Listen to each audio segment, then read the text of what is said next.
Well, hello everybody. It's me again. So today or tonight, I don't know what time it is. It's a rainy day here in Southern California, and for us, for the rest of the world, this isn't that big a deal, but for us, it's catastrophic. It's been raining. It's been raining all day, which means I've been drinking all day. But I wanted to talk about one of Walt Disney's final projects that never came to fruition. And it's sort of known as Mineral King. Now, Mineral King itself is a subalpine glacier valley, and it's located in the southern part of the Sequoia, today the Sequoia National Park in California. But back in 1966, it wasn't part of the national park. But before I get too far, here's a couple of pictures of maps to kind of give you an idea of where this is at. Certainly Northern California, but here, take a look.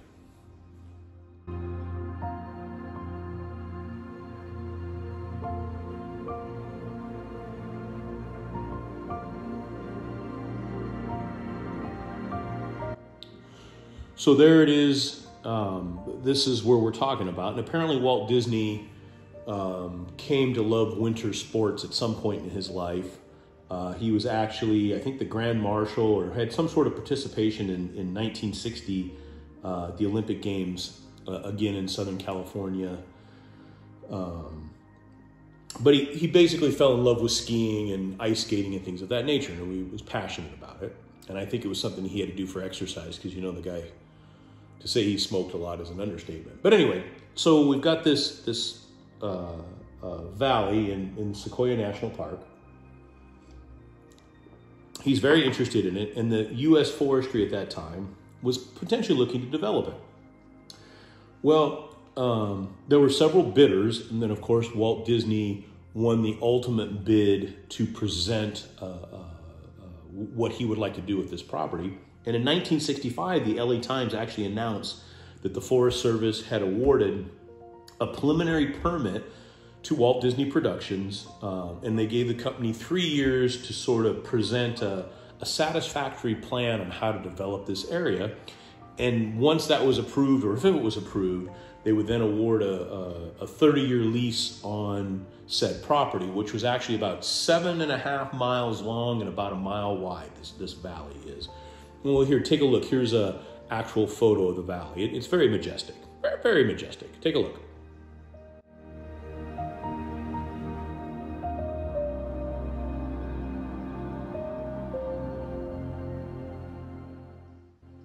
Kind of gives you an idea. And Walt had this idea of building a ski resort, and he didn't want it to be, I don't think he wanted it to be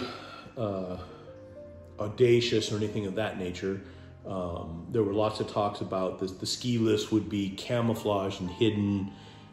He had a plan not to have cars be allowed at the actual ski resort itself. He would park in a very large parking structure of some sort, once again, that would be sort of blended into the hill. You wouldn't even be able to see it from a helicopter or today a drone. And then they would be shuttled by some sort of mass transportation, most likely a monorail based on the time frame, you know, just sort of on a loop. But anyway, so Walt Disney Productions was awarded. They got 3 years to come up with a presentation. Now keep in mind, and this is, you know, 1965, 64, 65, 66. At the same time, you know, Disney is in the process of acquiring 27,000 acres in that swamp we call Florida. 27,000 acres. That's the size of San Francisco. It's 2 Manhattan Islands. It's a tremendous amount of property. I think, well, the project itself was like 70 million was the budget, and I think it ended up going to, I don't know, 120, 130 million, way over budget. But anyway, so at the same time, Disney's buying 27,000 acres in Florida. He's basically got the okay to come up with a plan for the 7.5 acres. And his first go around, he figures it's going to be about a $35 million project. And his plan or his scope would have probably 2.5 million visitors a year visiting the ski resort. Now, the part of getting that 30-year permit, though, was the U.S. Forest Service. All of this was contingent on a all-weather road sort of being developed about 25 miles long, which is no joke in 1966, because the road that was currently there was, I think, at best a 2-lane unimproved road getting up to this valley. And it was going to cost a tremendous sum of money, tremendous sum of money. Now, the ultimate final plan that was presented, which was ultimately approved, was 27 lifts, which is a lot of lifts, shopping of all kinds, a multitude of restaurants, a chapel, ice skating, and affordable lodging, as well as 2 higher-end hotels. And in one of the hotels, what sort of makes this famous and interesting is this is where the thought of the Country Bear Jamboree came to be. In one of these restaurants, I imagine tied to the hotel, for those of you who are of a certain age, you'll all remember the Country Bear Jamboree, especially those of us on the West Coast, because it no longer exists. That's where Winnie the Pooh is today. If you're familiar with Walt Disney World, the Country Bear Jamboree still exists in Frontierland, but here at Disneyland, where Mineral King were first developed, it ended up in Disneyland, and like I said, it was now Winnie the Pooh is there. And Winnie the Pooh is a great ride. I'm not knocking it. And there's actually, I don't go to that road, but anyway, and it was very, very popular. So popular that in '66, Governor Brown, the first time around, Pat Brown, Moonbeam, as he's referred to often here in California, he managed to get $3 million to help fund that all-weather highway that was required. And his goal was to go to the feds and try to get more of the money, because he was in full support of this resort being developed, because obviously it would bring more people to California for skiing, because you got to remember it's '66. It would provide jobs, not only hotel jobs and restaurant jobs, et cetera, but jobs actually building the resort and building this road, which was going to take a minute. But unfortunately, anybody who's familiar with the story of Walt Disney, Walt died in December of '66. I'm going to show you here in just a second. Here's some some 16 millimeter or 8 millimeter film of Walt Disney up at Mineral King in September. So, 4 months later, he had passed away and never saw this come to fruition, obviously, at all.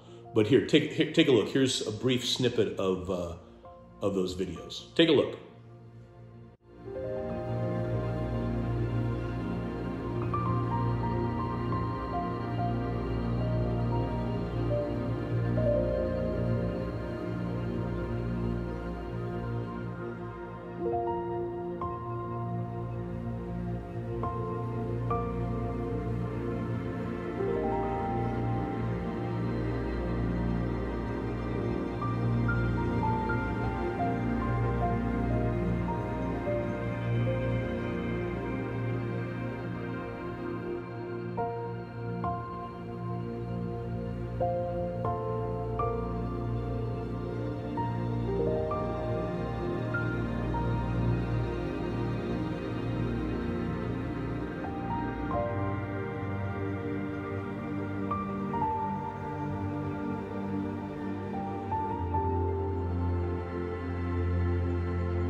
Develop it in such a way that the families can come up here and have access to this great, wonderful wilderness area. So there's Walt. If you look at him, you can tell he's he's looking pretty haggard. Anybody that I gotta believe that saw him knew something was up. He didn't talk about his cancer. I don't think even today that's not something that everybody just runs around shouting from the mountaintops. But it's pretty obvious he's not feeling well in those shots. He's looking old. For a guy that's only 65, he looks like shit. But anyway, Walt passes away in December, and that causes some problems. So while the Disney company is readjusting from his passing, some time passes, and a couple things happen. Obviously, the Imagineers sort of take this over, and the 60s style that Walt originally envisioned, the buildings and that atmosphere, that hipster doofus atmosphere that I love, the engineers had sort of changed it back to sort of that Bavarian, Matterhorn, sort of traditional ski resort style. And they also pared it down from that 35 million down to about 15 million, probably due in part to Walt Disney World and the expense of building that. And during that time, we went from Governor Brown to Governor Reagan. Yes, Ron Reagan, who would later go on to be president. He was once governor of California. And he actually got rid of the all-season road. He eliminated it from the the California Highway Project, which meant a lot of the money that Walt or Disney was planning to use went away because the state's no longer going to fund this road, which creates a problem. Now, Reagan was I think Reagan was full support of the project itself. He just didn't think the state should have to help fund the road to get built. No, fair enough. I think it's further complicated because during this entire time, a lot of groups were opposing this as a whole. The Sierra Club and some others were not appreciative of what Walt or Disneyland was planning to do. But in 1969, that initial plan, even though it was reduced down from whatever I said, the 20-something ski lifts and pared down to the 15, that was approved in 1969. So they start to go forward. And sort of a long story short is that it just never really comes to the pressure of the Sierra Club and other environmentalists and preservationists was really, really great. And I think ultimately a lot of focus was going into Walt Disney World at that time. And it's just sort of fell by the wayside. At one point they tried to revitalize it, I think in like 1977, but by that time everybody had sort of moved on. Even the Sierra Club had sort of backed off it a little bit. But in 1978, that particular strip of dirt was declared to be part of the Sequoia National Forest, henceforth would never be developed in the way that Disney or any other company wanted. And the only reason I bring all of this up is because I actually acquired a pamphlet, the Disney plans for Mineral King. Let me open this up for you. Here's sort of the, right? And then it opens up like this. And what this basically is this is the propaganda that was put out talking about his grand plan to develop this ski lodge. Here's the back page. I think this is pretty rare. Again, to the neighbors and things of that nature, here's what his plan, and I don't think he had no intentions, or the company had no intentions of turning it into another Disneyland. I think the idea was to actually have a true ski resort beyond the Country Bear Jamboree and one restaurant. I think his idea probably had merit. It just, the timing wasn't right. But take a look. Here's a couple of renderings of what the ski lodges and things might be named. There'll just be a few pictures here. I'll kind of scroll through to show you. Take a look. Oh, I need to do this. Okay, take a look. Ready? This is pretty cool.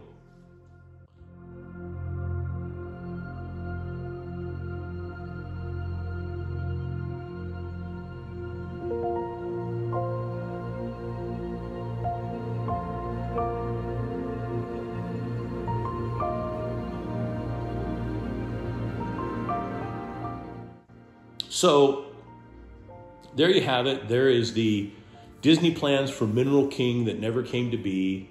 I just thought it was kind of interesting. You know, like Disney's America, the theme park that never made it in the South because of no one wanting it to go in. Even, I haven't done a video on it, but even in St. Louis, he had planned some sort of a river park theme that never came to fruition either. So you got Disney's America, the St. Louis thing, this Mineral King. I don't know any others that he was thinking of that didn't work, but in my silly research and stuff, I came across this, and when I found this, anybody who knows me, once I decide I have to have it, I had to have it. So now it's in my collection, and when I'm dead, my nephews will probably just throw it away. But in the meantime, I've got it. I hope you got a kick out of this. Dig in a little deeper. This is really high level stuff. I think there's more information if you're interested in more details. It is a majestic part of California. I ultimately don't know. I'm not a skier. I don't know if it would have been a good thing or a bad thing to have a ski resort there. So it'd be unfair of me to comment.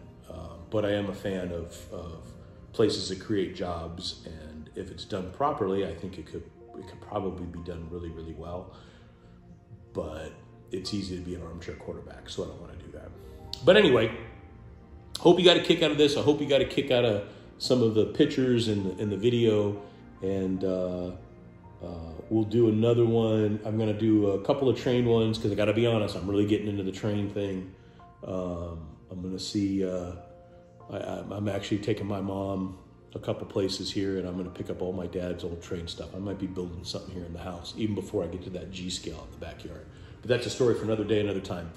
In this world, when you could be anything you want, you be kind, you be humble, be forgiving, and you know I haven't said it a while, be melting snow. Reinvent yourself. It's never too late.